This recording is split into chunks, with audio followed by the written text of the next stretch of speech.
I'm never sleeping again.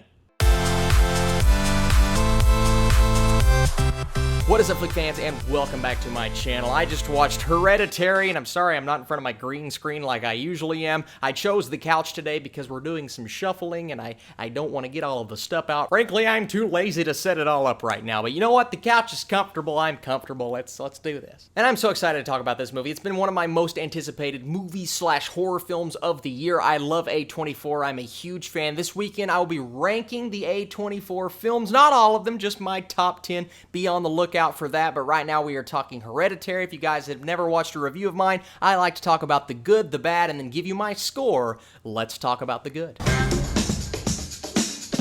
Yeah, I had chills throughout this entire movie, and I think that's a testament to a horror film. If it does a good enough job of building tension, it leaves chill bumps on your spine, then I do believe it's doing its job. And I'm not a big fan of horror when it just does those conventional cliche jump scares. I've said that before on this channel. I like when you can scare me in a creative way, and that's what Hereditary did throughout this movie. And you know what? I will say this. It takes a little bit to get going. You have to start getting invested into this family and what's going on in their lives, but once you get to that point, I do believe the movie picks up from there, and every now and then you will just get a sequence that chills you to the bone, and so many unexpected twists and turns. I know it's just a small budget horror film, but please do not get on Twitter and spoil yourself for certain things that happen in this movie. I just want you guys to go in not knowing anything about the plot. You might leave not knowing anything about the plot if you're not paying attention like some other people in my theater, but you know what? Hereditary is just one of those movies that you have to sit back, don't turn your brain off, leave your brain on, and focus on the things that are happening in the background, because I cannot name all of the shots where there was something going on, and if I wasn't paying attention then I might have missed it, but I have seen some things on Twitter saying pay attention to the background in Hereditary, and I'm so glad I did. You guys remember that scene in It when the librarian was in the background just smiling and snarling? There are a few things like that in this movie. If you blink, you'll miss them, but I do believe it adds so much to a film like this. Okay, I'm getting ahead of myself. I want to talk about the cast real quick, because every single person, I didn't see one performance that I didn't like. By the end of the film, you didn't feel like you were in there for 2 hours. It felt like a short movie, and that's just a testament to this first-time director. Ari Aster, I believe is his name, and my goodness, I can't wait to see what this guy does next. This is just a brilliantly directed film, and for his first outing, I am so impressed. But like I said, the performances. Alex Wolff, Millie Shapiro, Toni Collette. Let me talk about her for just 1 second, because right now, at this point in the year, I'm not hearing any buzz, but she is the best female performance that I have seen in 2018. She was crazy, she was insane, she knew when to control herself, and she just gave a brilliant performance. And I said Alex Wolff, but let's talk about him for just a second. He did so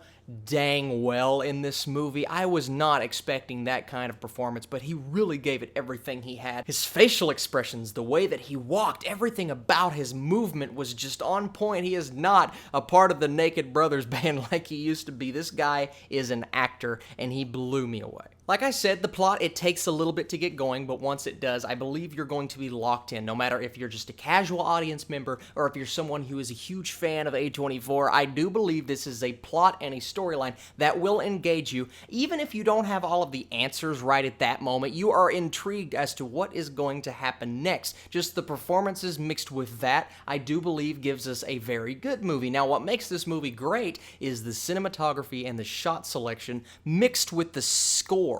Oh my gosh, this score was awesome. It was bone-chilling, it was creepy, it gave me everything I want in a horror movie soundtrack/score, and that mixed with just the beautiful cinematography. There were so many shots. Madison looked over at me and said, "I know you love that shot." And I said, "Girl, I love this shot because it's just so So the parents, I guess, are like sculptors or architects for these tiny little houses and these little figurines that the director uses as a cool way to give us some interesting shots and kind of transition from one shot to another. I love that. I thought it was a brilliant use of A, camera tricks, and B, just a good way to kind of creep you out and get you in the mood for a horror film. And I just felt like every scene was thought-provoking. Every scene made me think about what is going to happen next. Why did that happen just now? There weren't too many things that really frustrated me about the plot, and the way that this story is told is once again a beautiful testament to the writing and the directing. I just love the way that this movie was helmed.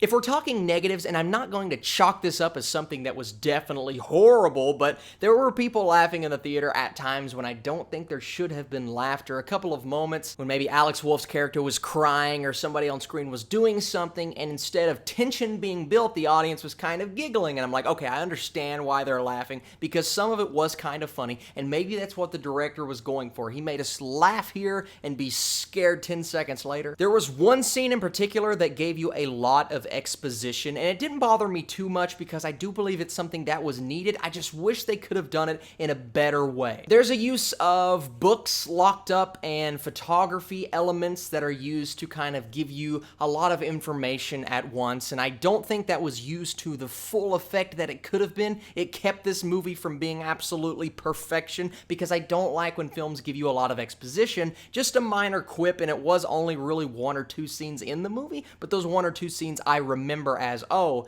they gave us everything that I don't think we needed to know at that point. Although it's information that did help, because by the end of the movie, there are things that are happening, and I'm not going to go into any kind of detail whatsoever, but it's going to leave some people sitting there going, I'm sorry, what? It's the same exact thing as The Witch. A lot of people left The Witch going, okay, I don't know what in the world just happened, but it was weird. And walking out of Hereditary, I do think I like this movie. I like this movie more, for sure. But walking out of Hereditary, there were a lot of people in the theater going, okay, I don't know what just happened. As for me, I was walking out with a smile on my face because it was so strange, weird, something that I did understand. I was just thinking, wow, what a ride that was. Like I said, this movie is not going to be for everybody. If you're not a fan of these kind of movies, an A24 horror picture, I do believe it's more mainstream than something like It Comes at Night. It Comes at Night was not for everybody. I liked it. I didn't love it. I love Hereditary, and I do believe that's because there are elements of things that a lot of people love and elements that your film lovers are going to die for. I'm going to give Hereditary a 90%. It is a scary, creepy, complex film that takes its time, knows what it's doing, and gives you something that I do not think you were expecting towards the third act, whether that's a good thing or a bad thing. Thank you guys so much for watching this video. Like I said, this weekend I am ranking the A24 films, Hereditary included, so you do not want to miss that. And today's comment spotlight comes to us from Augustin MF2604. He says, How to Train Your Dragon 3 is going to be fantastic, and I cannot wait for your Hereditary review. Thank you so much for commenting on my channel. I do believe that movie is going to be good, and well, here's my Hereditary review. Tomorrow morning, I'm going to attempt to wake up and review a Netflix movie. I'm excited because I haven't done that in a while. You guys are the absolute best. Thank you for watching my channel, giving me a thumbs up, and supporting me. I truly do appreciate it. When you see me next, I will be back in front of my green screen. I can't wait to get back in my element, get back in my zone, you know what I mean? Thank you guys so much for watching this video, and I will catch you later.